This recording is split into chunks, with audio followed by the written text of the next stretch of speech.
سلام دوستانو، اراجو خوشاله وایستئ او د خوشحالۍ زړونو پیل کړی وي. نو نن غواړم زه تاسو سره یوه کیسه شیر کړم. ډېره مقبولونکې کیسه ده، ځکه دا کیسه زما استاد له ما سره بل ورځ شیر کړه. نو ما سوچ وکړو چې یاره دا ډېره مقبولونکې کیسه ده. دا زموږ داسې د پلرونو، زموږ داسې د والدینو، زموږ داسې د میندو باره کې ده. نو دا کیسه یو غټ مقصد لري. که موږ داسې د دې کیسې تر پایه پورې مطلب په دې باندې یو سوچ وکړو او دا کیسه که موږ تاسې تر پایه پورې واورو، نو دا کیسه یو غټ مقصد لري. که موږ تاسې دې نه وکولی چې دې نه یو څه زده کړو، نو موږ داسې کولی چې یو څه ډېر ترې زده کړو. نو دا کیسه خصوصا او خصوصا زموږ داسې د والدینو، مطلب زموږ داسې پلار او د مور باره کې ده، ځکه په دې کې یو غټ مقصد پروت ده. که موږ داسې له دې نه ځان خبر کړو چې زموږ داسې پلارونه، زموږ داسې میندې زموږ داسې لپاره څه کوي، نو که موږ داسې په هغه باندې ځان پوه کړو، مطلب که موږ داسې د هغو له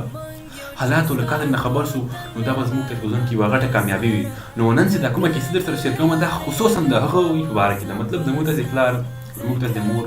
زموږ داسې والدینو باره کې ده. نو هیله مې دا ده چې خوښه به مو سي او د ویډیو دا کیسه تر پای پورې وګورئ. ملتیا مو غواړم ملګرو. نو دا کیسه شروع کېږي، وایي یو ماشوم و، بیا په یوه ندۍ کې سویمینګ کو، مطلب لامبو یې وهله، په یو پول کې لامبو وهله.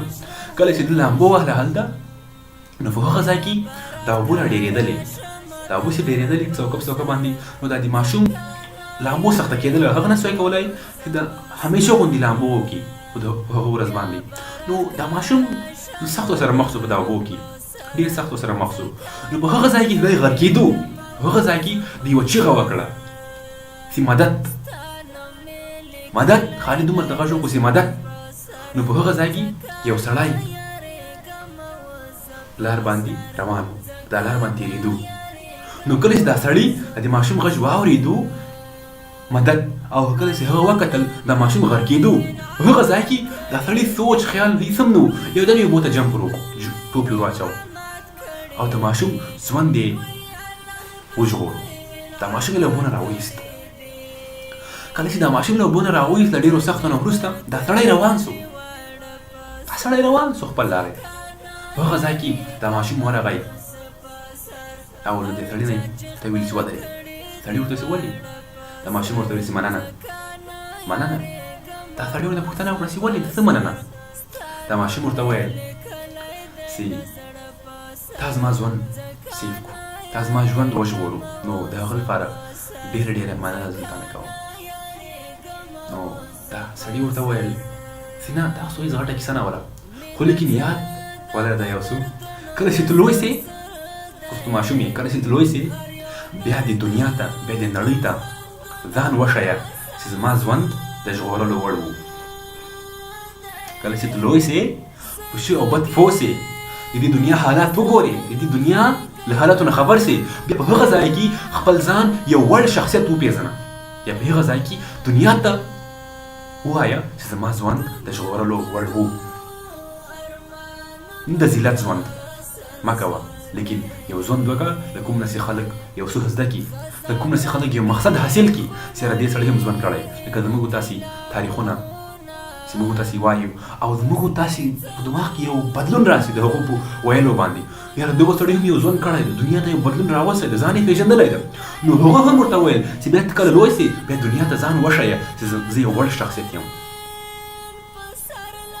زما ژوند د ژغورلو وړ و. نو دا کیسه دلته ختمېږي. نو دا کیسه که موږ تاسې وګورو، دا زموږ تاسې د والدینو سره ډېره کنیکټ ده، ځکه موږ تاسې که په دې دنیا کې یو، که هر څه یو، هغوی راوړي دي دنیا ته، هغوی پرېښي. زموږ تاسې مور، کله چې هغه مطلب کله چې موږ د هغې په نس کې یو، په هغه ځای کې یو ماشوم سي، خالي و هم شوري، په هغه ځای کې دا مور دومره زیات درد ترلاسه کوي، دا مور دومره په درد سي چې که یو اس ته په 100 سپیډ کې وایي په لنګته باندې، که یو اس ته په 100 سپیډ کې په لنګته باندې وایي، هغه به په دې دنیا کې له هغه نه زیات درد نشته، لیکن هغه مور چې کوم درد حاصل کړي په هغه ځای کې، حتی د دې اس د یوې لنګتې زور کم ده د هغه مور په پرتله باندې. نو تاسې خپله سوچ وکړئ چې دا به څومره غټ درد وي، لیکن بیا زموږ داسې مور، زموږ داسې پلار، هغه له موږ نه غواړي څه، هغه له موږ نه بیا پیسې نه غواړي، ته ما ته پیسې راکړه، ته ما دې دنیا ته راوړی، هغه له موږ داسې نه ژوند نه غواړي، ته ما ته ژوند راکړه، ما دې دنیا ته راوړی، ته زما زوی، ته ما ته دا راکوې، نه هغه ته پالي هم لا هغه له موږ تاسو بس خپل عزت خپل ابرو خپل ویلیو غواړي ته که بیا سبا د دنیا په دې دنیا په سر ولاړې که بیا ته د یو هېواد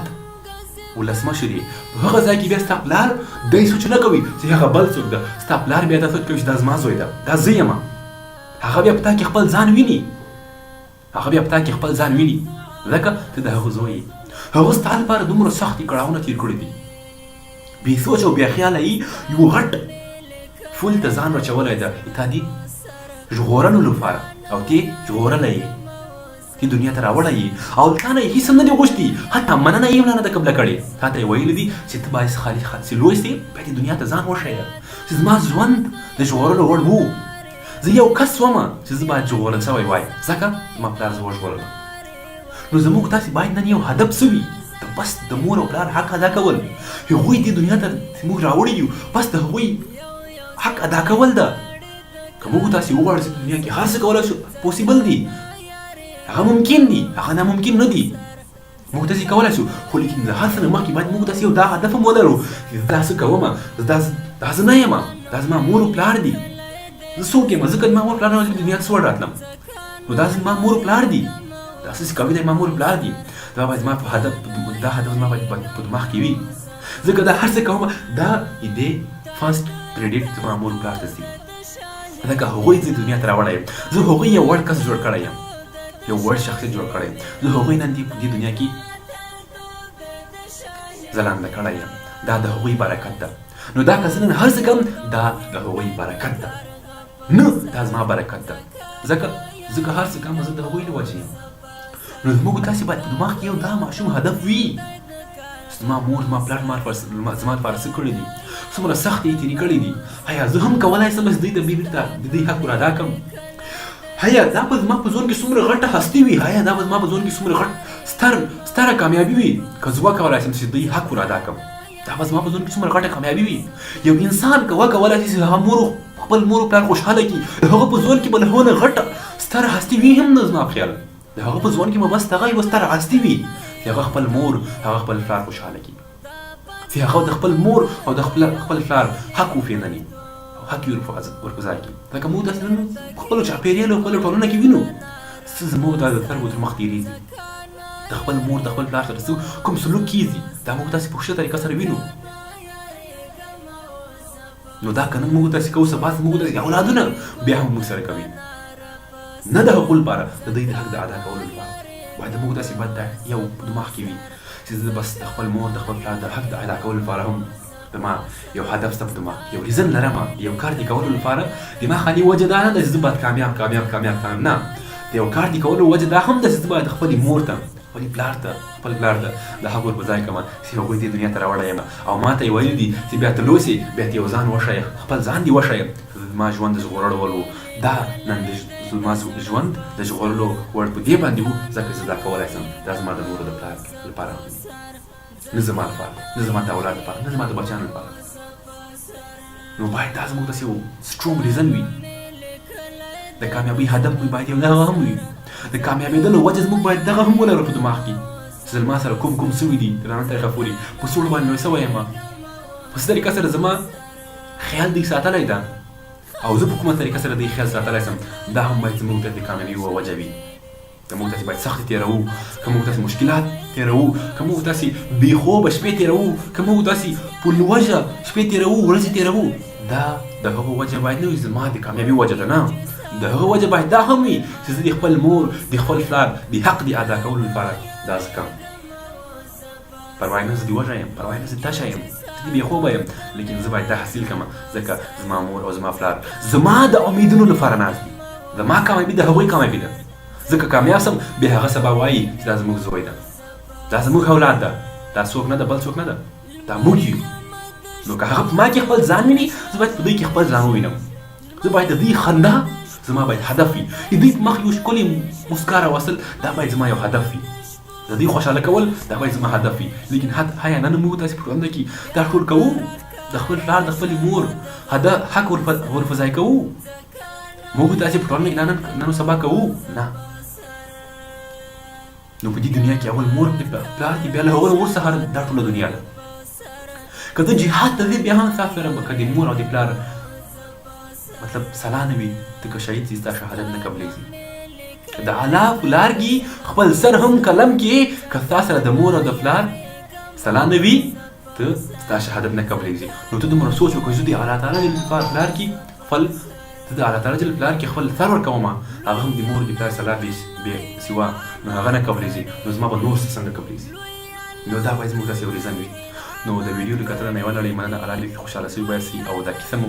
خوښه سوې وي نو پلیز زموږ پیج زموږ پاڼې درسره لایک کړئ تر څو چې تاسو وکولی شئ په آینده کې مو ویډیو وګورئ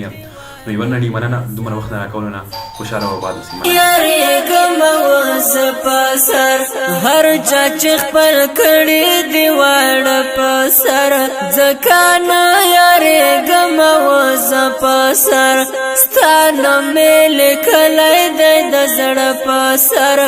ځکه نه یاریږم اوس په سر ځکه نه یاریږم اوس په سر مینا څه د دردونو تسلسل دی هر یو درد